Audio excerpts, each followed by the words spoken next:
Chapter 11 of The Doings of Raffles Haw by Sir Arthur Conan Doyle. This recording is in the public domain. A Chemical Demonstration. Raffles Haw led the way through the front door, and, crossing over the gravelled drive, pushed open the outer door of the laboratory, the same through which the McIntyres had seen the packages conveyed from the waggon.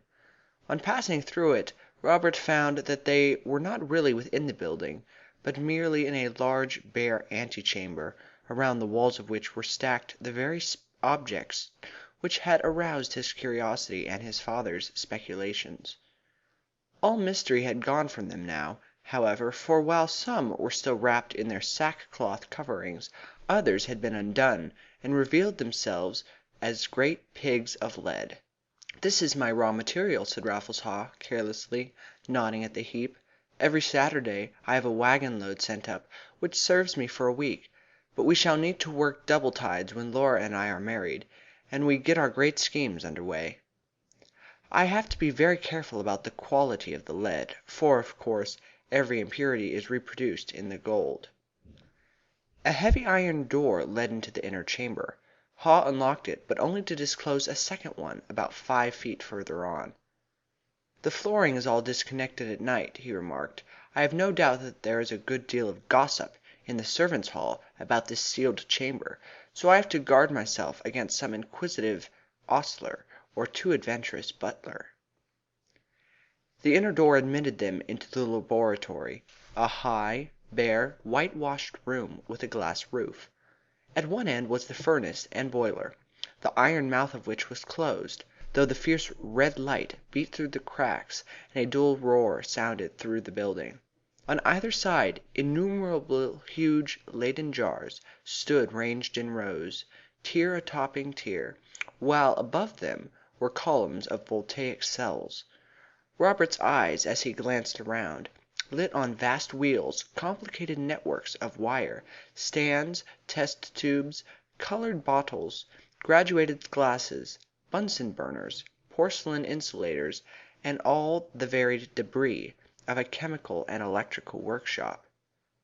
"Come across here," said Raffles Haw, picking his way among the heaps of metal, the coke, the packing cases, and the carboys of acid. "Yours is the first foot except my own which has ever penetrated to this room since the workmen left it. My servants carried the lead into the ante room, but come no further. The furnace can be cleaned and stoked from without.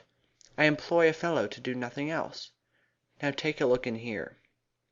He threw open a door on the further side and motioned to the young artist to enter. The latter stood silent with one foot over the threshold, staring in amazement around him. The room, which may have been some 30 feet square, was paved and walled with gold. Great brick-shaped ingots, closely packed, covered the whole floor, while, on every side, they were reared up in compact barriers to the very ceiling. The single electric lamp which lighted the windowless chamber struck a dull, murky yellow light from the vast piles of precious metal, and gleamed ruddily upon the golden floor. "This is my treasure house," remarked the owner. "You see that I have rather an accumulation just now. My imports have been exceeding my exports. You can understand that I have other and more important duties even than the making of gold just now. This is where I store my output until I am ready to send it off. Every night almost I am in the habit of sending a case of it to London. I employ 17 brokers in its sale. Each thinks that he is the only one, and each is dying to know where I can get such large quantities of virgin gold. They say that it is the purest which comes into the market. The popular theory is, I believe, that I am a middleman acting on behalf of some new South African mine, which wishes to keep its whereabouts a secret. What value would you put upon the gold in this chamber? It ought to be worth something, for it represents nearly a week's work." "Something fabulous, I have no doubt," said Robert, glancing round at the yellow barriers. "Shall I say £150,000?"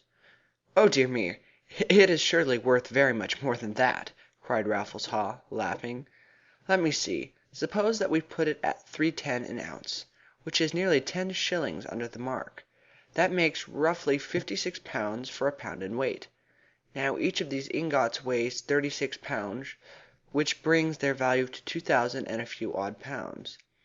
There are 500 ingots on each of the three sides of the room, but on the fourth there are only 300 on account of the door. But there cannot be less than 200 on the floor, which gives us a rough total of 2,000 ingots. So you see, my dear boy, that any broker who could get the contents of this chamber for £4,000,000 would be doing a nice little stroke of business."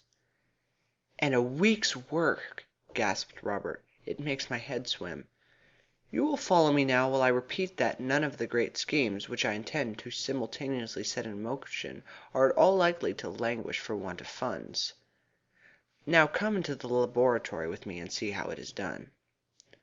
In the centre of the workroom was an instrument like a huge vice, with two large brass-coloured plates and a great steel screw for bringing them together. Numerous wires ran into these metal plates, and were attached at the other end to the rows of dynamic machines. Beneath was a glass stand, which was hollowed out in the centre into a succession of troughs. "You will soon understand all about it," said Raffles Haw, throwing off his coat and pulling on a smoke-stained and dirty linen jacket. "We must first stoke up a little." He put his weight on a pair of great bellows, and an answering roar came from the furnace. "That will do. The more heat the more electric force, and the quicker our task. Now for the lead. Just give me a hand in carrying it." They lifted a dozen of the pigs of lead from the floor on to the glass stand, and, having adjusted the plates on either side, Haw screwed up the handle so as to hold them in position. "It used, in the early days, to be a slow process," he remarked, "but now that I have immense facilities for my work it takes a very short time. I have now only to complete the connection in order to begin." He took hold of a long glass lever which projected from among the wires, and drew it downwards. A sharp click was heard, followed by a loud sparkling, crackling noise. Great spurts of flame sprang from the two electrodes, and the mass of lead was surrounded by an aureole of golden sparks, which hissed and snapped like pistol shots. The air was filled with the peculiar acid smell of ozone. "The power there is immense," said Raffles Haw, superintending the process, with his watch upon the palm of his hand. "It would reduce an organic substance to protyle instantly. It is well to understand the mechanism thoroughly, for any mistake might be a grave matter for the operator. You are dealing with gigantic forces. But you perceive that the lead is already beginning to turn." Silvery dew-like drops had indeed begun to form upon the dull-coloured mass, and to drop with a tinkle and splash into the glass troughs. Slowly the lead melted away, like an icicle in the sun, the electrodes ever closing upon it as it contracted, until they came together in the centre, and a row of pools of quicksilver had taken the place of the solid metal. Two smaller electrodes were plunged into the mercury, which gradually curdled and solidified until it had resumed the solid form with a yellowish brass shimmer. "What lies in the moulds now is platinum," remarked Raffles Haw. "We must take it from the troughs and refix it in the large electrodes. So, now we turn on the current again. You see that it gradually takes a darker and richer tint. Now I think that it is perfect." He drew up the lever, removing the electrodes, and there lay a dozen bricks of ruddy sparkling gold. "You see, according to our calculations, our morning's work has been worth £24,000, and it has not taken us more than 20 minutes," remarked the alchemist, as he picked up the newly made ingots and threw them down among the others. "We will devote one of them to experiment," said he, leaving the last standing upon the glass insulator. "To the world it would seem an expensive demonstration which cost £2,000, but our standard, you see, is a different one. Now you will see me run through the whole gamut of metallic nature." First of all men after the discoverer, Robert saw the gold mass, when the electrodes were again applied to it, change swiftly and successively to barium, to tin, to silver, to copper, to iron. He saw the long white electric sparks change to crimson with the strontium, to purple with the potassium, to yellow with the manganese.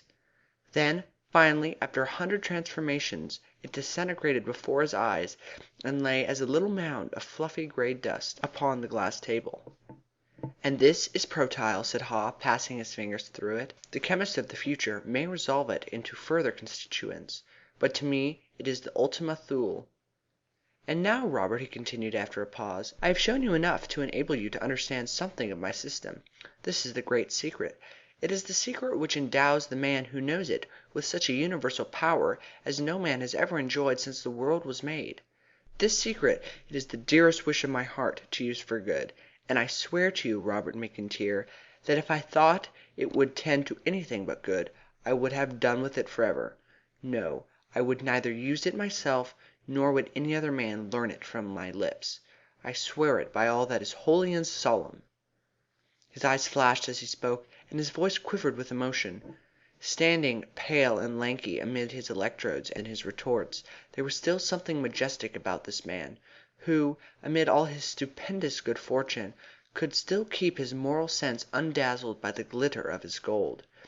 Robert's weak nature had never before realized the strength which lay in those thin, firm lips and earnest eyes. "Surely in your hands, Mr. Haw, nothing but good can come of it," he said. "I hope not. I pray you, most earnestly do I pray you. I have done for you, Robert, what I might not have done for my own brother had I one. And I have done it because I believe and hope that you are the man who would not use this power, should you inherit it, for selfish ends. But even now I have not told you all. There is one link which I have withheld from you, and which shall be withheld from you while I live. But look at this chest, Robert." He led them to a great iron-clamped chest which stood in the corner, and throwing it open, he took from it a small case of carved ivory.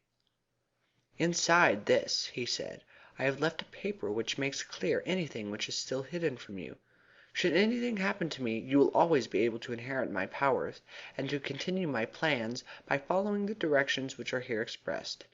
And now," he continued, throwing the casket back again into the box, "I shall frequently require your help, but I do not think it will be necessary this morning. I have already taken up too much of your time. If you are going back to Elmdene, I wish that you would tell Laura that I shall be with her in the afternoon." CHAPTER XII.